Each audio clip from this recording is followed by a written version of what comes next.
All right. Hey, everybody. Thanks so much for tuning in to the WTCF podcast. It's Charlie here hanging out and just wanted to go ahead and share this week's intention. So instead of reflecting on the past week, I want to reflect on it a little bit more in real time. So this week is a quote from a Jessica Cruz comic. Now, if you've seen one of the podcasts before talking about Jessica Cruz, I think it's one of the best Green Lantern stories. I think it's really, really helpful for a lot of people nowadays who might suffer from things that are more anxiety driven. And as a quick recap on that, we'll go through it and kind of end up into this.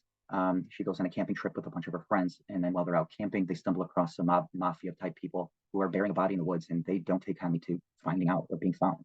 So she ends up being the only one that makes it out of the woods that night, and she's like terrified of her, and she becomes agoraphobic, which means she won't leave her house, and she's like that for years, and sits there and suffers with survivor's guilt, and continues to beat up on herself about this feeling, and it doesn't go away.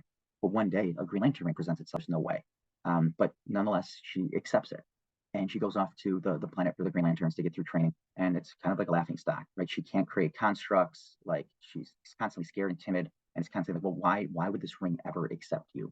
And it can be really hard. Everybody else says you're not supposed to be here.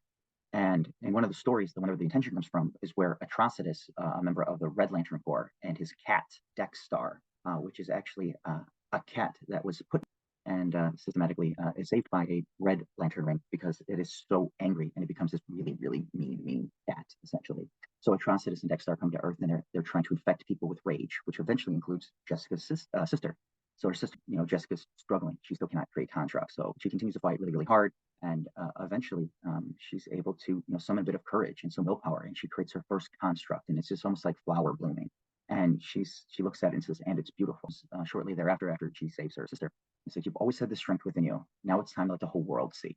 So with the things that are really important to our life, it's really good to go ahead and get out there and share that part of your life and let the whole world see the amazing things that you're capable of. That brings you joy, spread more joy with it. So I want to go through a couple of quick points to make sure that you can do something helpful for yourself. So one, reflect on your journey. Find out what's really important to you and see if you can sit still for a few minutes, away from social media, away from sitting quietly for 5 minutes and reflecting on the things that are really important and the things that bring you passion in your life.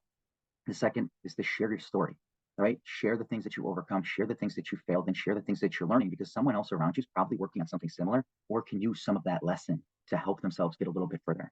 And they start to, reciprocate, start to share theirs. Be actively invested in what they're talking about. Because again, they're going to share something really super important to themselves. So it could just be something very simplistic, something very, very easy. It can be something that you're really passionate about. And again, well, as they talk about stuff that's very, very like impassioning to them. So I used to have a shirt, I give it to my cousin and it says listen for enthusiasm because you can start to tell when people are really excited to discuss or talk about something. So this is your opportunity to go ahead and understand that this strength has always been inside you, always. But now it's time